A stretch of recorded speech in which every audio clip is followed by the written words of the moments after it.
आज रायगड़ा जिलार कल्नारा ब्लॉक अंतर्गत खिलापदार पंचायत गंडमुही ग्राम में एक अभावन घटना देखा मिली। सूचना मुताबक गत विलंबित राति एक धला रंगर कार आसी 3 जन दुर्बृत्त गंडमुही ग्राम में प्रवेश कर कार भितर पुराई छेड़ी नहीं चंपट मारिबा उद्यम करथिले, किंतु सेमाने किछि दूरता अतिक्रम कला परे कोनोसी एक जगह पाखरे हम्स और खाल थिबा हेतु गाड़ीर गति धीर होई अटकी जाइथिला एवं ठीक सेही समय सेही रास्ता कड़े किछि युवक गरम हेबा हेतु बुलिबाकु जाई सेठी बसिथिले।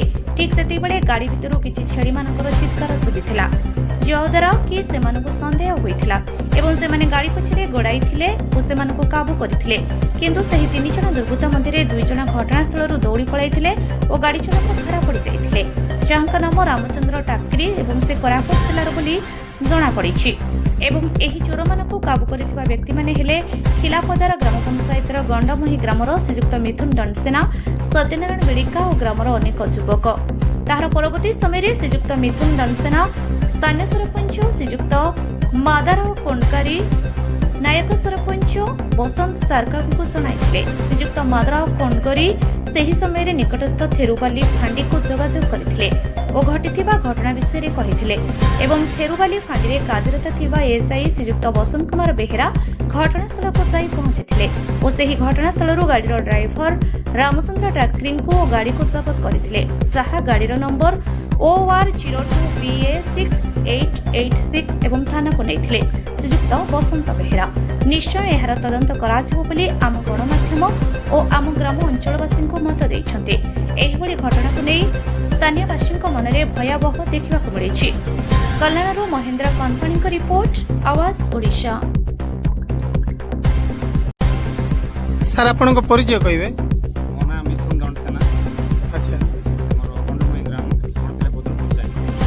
अच्छा सर, ये गत राति रे जो घटना घटी थिला जा हम सुनिबा को पाइलु, एटा को प्रकार भाव रे कोन हिथिला, कोन एक्चुअली कोन केमतिया कोन घटना घटी थिला सर कहबे? ये घटना गोटे गाँ रे होइछि, एटा तो टाउन रे नाही कि किछ नाही, मात्र गोटे पोली गाँ रे गोटे एमती घटना घटी जे हमको टिके बहुत आश्चर्य लागछि। कोन हिछि माने घटना हमर पाखरे गोटे टावर अछि, हम गाँ पाखरे से टावर पाखरे गोटे गाड़ी कार गोटे आसिला, ओआर नंबरटा मने नाही, बाकी गाड़ीटा पहुंचिला, गाड़ी स्लो हैला, से गाड़ी स्लो हैला, हम थिलु एडी हम साई पाखरे का थिलु, गाड़ी स्लो हैला कोन ताके कोन टावर भी अछि ना, काले कोन प्रॉब्लम हेतु छडा देखिबा पाछते बोले हम भाबिलो। देखिला बळको ताके गोटे 5-10 मिनिट सेट अटकिला परे आसी पळे आसले पुणी स्पीड रे आछन हम गाँ पडुला, एला हम गाँ साइड रास्ता साइड हम अछु घर भी हम सेडी हम पूरा पिटी के जाउचंदी, हम साई पाखरे गोटे होम्स अछि, से होम्स पाखरे धड़किना साउंड आसला रु भितर छेली थिला, छेलीटा टिके साउंड गला मे गलारु आमे देखिलु जे छेली अछि भितर, तापरे आमे ता पीछा कलु, कारटा बहुत द्रुत गति रे जाउछि, तापर आमे पीछा कलु जे आगो को जाई कि गोटे टर्न पॉइंट अछि, ए टर्न पॉइंट रे गाड़ी के काटी पारलानी, तो आमे सेठी ताको धरलु सर। अच्छा आपण जते बेले से कार क्रॉस करी आपण को क्रॉस करी के गला, आपण एमती गोड़ैले ना आपण कोनोसी गाड़ी रे बाइक रे गले पछरे? सर हमर बाइक रे भाई बाइक फटाक से बाइकटा थिला, से हम बाइक रे गलु। अच्छा तापरे कोन नेक्स्ट परवर्ती कोन करले से माने आपण तांको जे भेटले धरले? हां सर धरिलु, सेठी जाई कि हम टर्निंग पॉइंट रे गाड़ीटा से काटी पारलानी, जे स्पीड रे थिला ना। अच्छा तापर से 4 व्हीलरटा काटी हेलानी, तो से बिलो आड़ फसी गला, 3 जण थिले दुर्बृत्त, अच्छा ताको मध्यरु 2 जण खसी फेरार हे गेले, हम 3 जण थिलु तो धरि हेलानी पळेले, ड्राइवरटा हमें धरा पाइलु। अच्छा से ड्राइवर कोन प्रतिक्रिया रखले तापरे आपण को? सर ड्राइवर कहले मते खाली आनी थिले, मु किछि जानिनी ए बाबद रे, आ मते खाली डाकी थिले बोले कहले। अच्छा सर ये विषय को नहीं तापरे ता परवर्ती समय रे आपण काहा को जणैले? हां सर हम तो हमर पंचायत रो जे मुख्य हमर सरपंच, तापरे सरपंच को साहाय्य नै हमें थाना रे जणै कि हमें ताको गाँ को धरि के आसिलु। को थाना रे जणैले आपण? चांदिल थाना।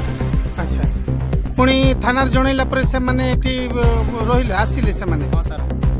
कोन कोन हला तापरे ता परवर्ती समय रे पुलिस वाला जेते बेले आसिले कोन कहले? सर पुलिस आसिला, सरपंच आसिला, हम गाँ लोक हे कि हमें सरपंच को एरिया रे हमें हैंडओवर कर। अच्छा तापरे पुलिस केस हला, पुलिस तांको नै कि पुलिस नै गला सर। तो वर्तमान परिस्थिति रे तांकर कोठु आस्थिले कोन आस्थिले तार तदंत सर चलछि? तदंत एथिरे जणा पडुछि कि तांके कोरापुट हमें आधार कार्ड आधार अनुसार पाइछु, कोरापुट डिस्ट्रिक्ट से गाँ ଗାଁଟା ତ ଆଧାର କାର୍ଡ଼ କିଛି ଦେଖାଯାଉନଥିଲା। ତାହେଲେ କୋରାପୁଟ ଡିଷ୍ଟ୍ରିକ୍ଟରୁ ଆସିଛନ୍ତି ଏତିକି ଆମେ ଜାଣିଛୁ ସାର୍। ବହୁତ ଧନ୍ୟବାଦ ସାର୍।